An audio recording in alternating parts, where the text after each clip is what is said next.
Good morning, and I hope you're having a fine day in quarantine. Well, as we start considering how to engage our students over the next few weeks, and who knows, possibly longer, we have to figure out a way to deliver information to them in an orderly fashion, particularly like we would in our classroom lectures. Well, an easy way to do that is through narrated PowerPoint. There are, by the way, many ways that you could do that.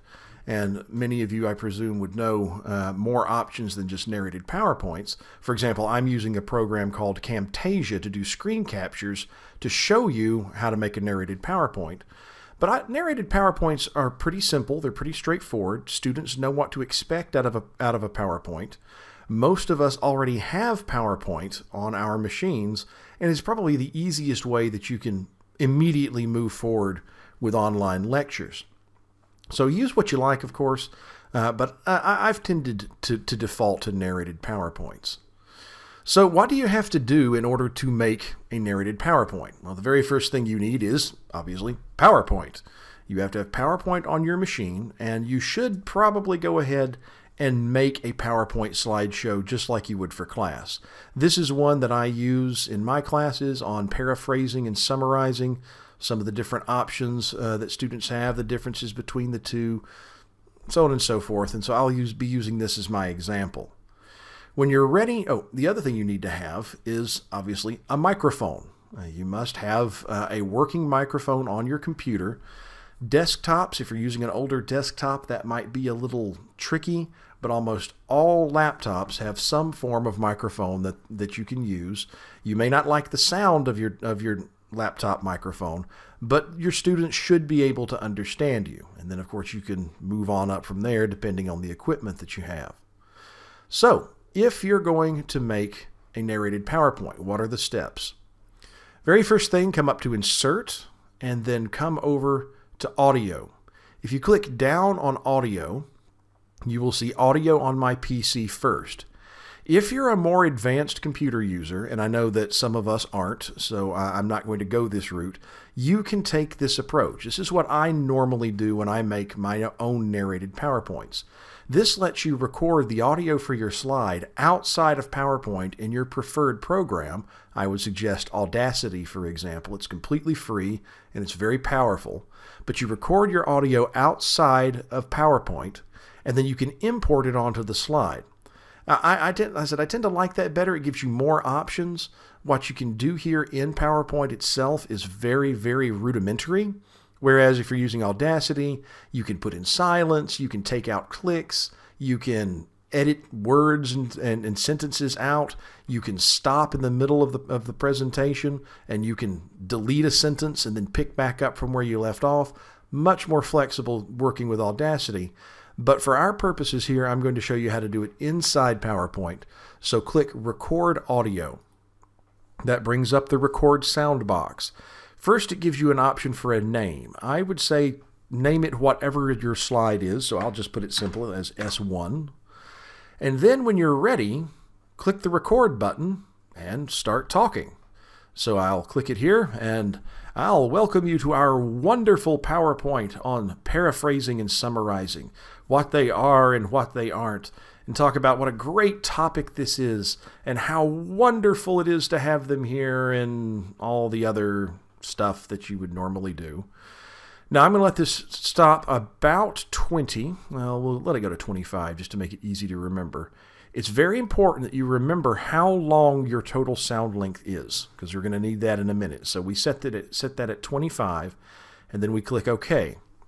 And you'll notice a new icon has popped up in the center of your slide. Now, if you want to, you can move this icon pretty much wherever you want. So you can stick it up here, you can move it down here. Doesn't matter. The icon just brings up this menu that lets you play, skip, control the volume, whatever. Now, the next step that I would suggest for doing a narrated PowerPoint is to come up, and if you go to Insert, now that you have this clicked, you see two new options under Audio Tools. One of them is Playback. Click Playback. And if you look over here above Audio Options, you'll see Start. It says In Click Sequence Currently. Change that to Automatically. That means whenever the student starts the PowerPoint presentation, or as we'll see later if you turn it into a video, whenever you start the video, the audio for that slide will immediately begin playing when that slide has appeared. You can also choose this option, which I prefer, which is hide during show. And all that means is this icon here will disappear when the slideshow is actually playing.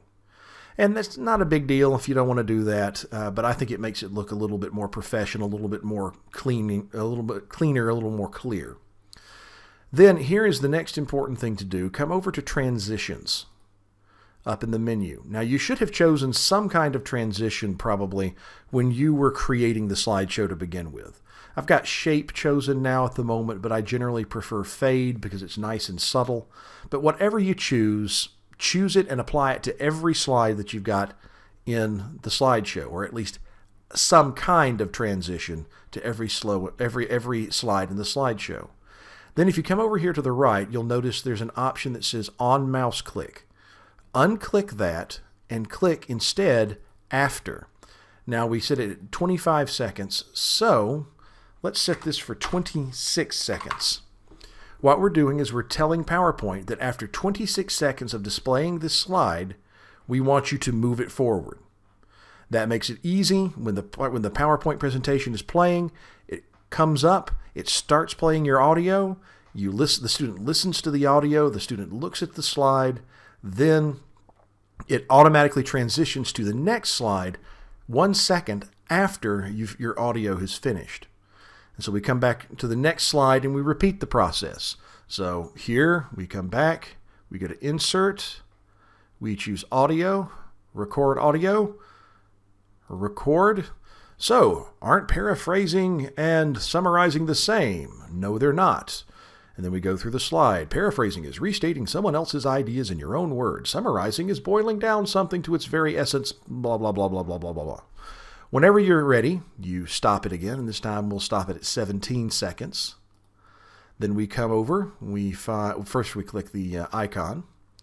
We come to playback. We change in-click sequence to automatically. We hide it during the show. We go to transitions, and I believe we said 18. We set this for 19 seconds. And of course, you can set this transition to anything that you want. So if you want to give them time to take notes, if there's something on the slide you want them to have time to study or consider, you don't have to have it end right after your audio. You can let them sit for a while and look at it and read whatever you've given them, whatever you think an appropriate amount of time is. And then you repeat that for every single slide in your presentation, which I will not make you suffer through right now. Now, what do you do when that is all over and done with? Well, there are two options for presenting this to your students. The first is to do it as a PowerPoint presentation. So if you want to do that, my advice is to go to Slideshow, click Set Up Slideshow, and then under Show Type, choose Browsed by an individual in a window. Now I'm going to upload a version of this finished presentation with the with this tutorial here that will show you what that looks like. So you can open it yourself and see. But in a nutshell, it will open this PowerPoint presentation in a single window, and it will begin playing it like a normal presentation through the window. Now, you have some more options with things like that. For example, if you want to do something like let them interact with something and then say move, when you're ready to move forward, click to move forward. Well, then you can come back over here to transitions. You say on mouse click, move forward, as opposed to after a certain amount of time. There are different things you can do. You can do more with animations and whatnot. So that comes out. The big thing that you have to convince the students to do, and some of them do have issues with it, is you have to actually get them to start the presentation. If you upload it as a normal file, a normal PowerPoint file, and they just open the file, they're going to see what you're seeing right here. What you have to actually tell them to do is start the presentation, and then it will do what you're supposed to do. I've had students before you give all these instructions to them, and they spend half the semester not realizing that the audio is there to listen to because they haven't started the presentation and they don't see this icon, they don't click play. It causes problems. So if you want to do that, that's great, but just bear that in mind. The other option that you can choose is to come up here to File, and you can choose Export, and you can choose Create a Video. Now here, if you're just going to upload this to Moodle, I would strongly suggest that you choose Standard because it lowers the quality. Yeah, it's not going to be a nice shiny video, but hey, what do they need? They need to be able to read it and they need to be able to hear it, whatever you prefer to do. Make sure you leave used recorded timings and narrations. Don't click out of that because all of those timings that you set up before, they will translate themselves into the video. And then what do you do with the video after it's all over with? And sometimes, by the way, it can take a very long time for PowerPoint to render this.